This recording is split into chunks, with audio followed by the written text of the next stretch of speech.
sweating my head off. Hello, prospective AP Langers. Welcome to your summer assignment. So I wanted to give you guys something that was contemporary and that would give you a good taste for what we're going to do this year in class and what you can expect on the test.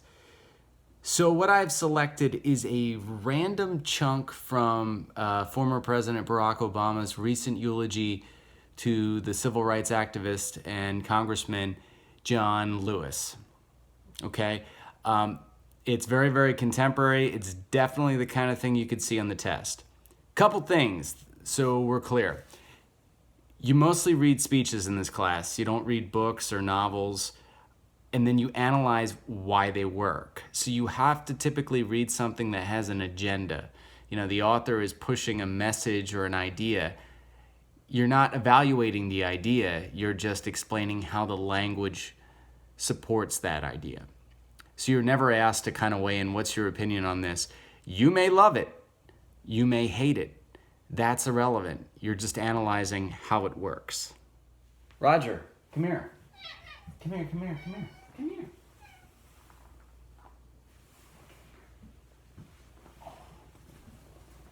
We're going to talk about Space Cat. Space Cat. Not this kind of cat. Space Cat. Look at the camera, Roger. Oh, movie star. Movie star.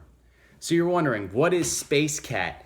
It's one of those acronyms that teachers and AP people love. Very, very simple. So I'm going to kind of move this way, and I'm going to point at the screen, and then I'm going to try to make text appear in the screen. Cat hair. Screen.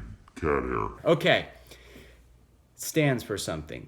The S in Space Cat stands for speaker. One sentence. Identify the speaker. So for this one, it's very easy. It's former President Barack Obama. The P stands for purpose. One sentence. Why is he giving this speech? Here's the good news. You can Google this and do a little bit of research if you're not really sure. The A, audience. Who's the audience? Again, Google it. Read a little bit about it. The C. Okay, so the C and the E are where it gets tricky. Context. That's what the C stands for. Context is sort of the moment. And so here, the moment is the death of a congressman at a time in America where we have a particularly, we've kind of a reawakened sense of racial tensions. I'm going to kind of keep going into this because the C and the E kind of blend together. But, you know, let me just make it simple. It's the death of John Lewis. That's the context here. E is exigency, and you can kind of think of this as urgency. So I'll help you out with this one. If you're not familiar, a lot of people kind of read that the president or former President Barack Obama had an agenda when he gave this speech, and he was pushing for political issues. It's relevant to note that, you know, race relations and a lot of that stuff is really kind of hitting a boiling point in America. There's been Black Lives Matter protests all over the country. And then a month later, one of the men that marched with, you know, Dr. King dies. It gives it a lot of urgency, you know, and it kind of, it gives it a gravitas and importance, if you will. Okay, cat. This one's not important. You don't have to write anything for this. The C in that stands for choices. We're going to call these rhetorical devices as the year goes on. What kind of things does he use? So, for example, I've been sanding spackle. Repetition. Obama uses repetition in this a few times. He uses a specific flavor of it called anaphora. You can Google that. We'll talk about that this year. The A in cat stands for appeals. So there are three rhetorical modes, essentially. You can make an appeal to ethos, logos, and pathos. Do you know what those are? Okay. This is a eulogy, so a lot of it is going to use appeals to pathos, which is emotion. Obviously, it's a sad occasion. And the T is for tone. You know, what's the author's attitude towards the subject? So for this is, you know, obviously Obama had great respect for Congressman John Lewis. Bad camera angle. Ooh. All right, now I feel a little more free. So your assignment, you're gonna create a chart. I call these text says, text does charts. So essentially you're kind of gonna be summarizing some of this, but you're also indicating what each piece does in relation to the main idea. And I am warning you, I kind of picked a random chunk of this speech at the end, so I didn't put it in the beginning.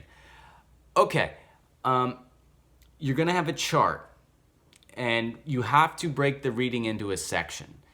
And the section is basically by paragraph, by indent. So I'll give you a template and I'll tell you how many sections there are. I don't know off the top of my head, but I'm gonna give you a handout for that. The first column of your chart is a summary. Try to keep your summary to one sentence. So in that paragraph, what is the speaker saying? Summarize it in one sentence. In this paragraph, former President Barack Obama gives a summary of John Lewis's accomplishments in Congress. Something like that. The second one is a rhetorical strategy slash style element. So anything that you see that he's doing there, write it down. Like if he's using repetition, if he's using parallel structure, or you know, he picks words that just sound good or catch the ear, he's repeating a consonant sound, note that. Don't go crazy with this. Finally, the effect or the function. So what is the purpose of that paragraph? What's he trying to do to the reader? Is he telling the reader, is he citing his own credibility? Is he indicating to the reader his knowledge of John Lewis to make him sound trustworthy? What's the function of it? Okay? Again, I'm giving you a template. We're gonna do this again and again and again as the school year goes on, and I will go over it when the summer ends. So make your best effort. You can, as always, you can email me and ask me any kind of questions, or you know, I didn't get this part, or you know, share it with me. I do check my email rather regularly. If I'm not responding to you, I might be painting a house or something, but I will get back to you fairly promptly, especially if it's a legit question. Okay, guys. Good luck. You can do this. Okay? Peace out.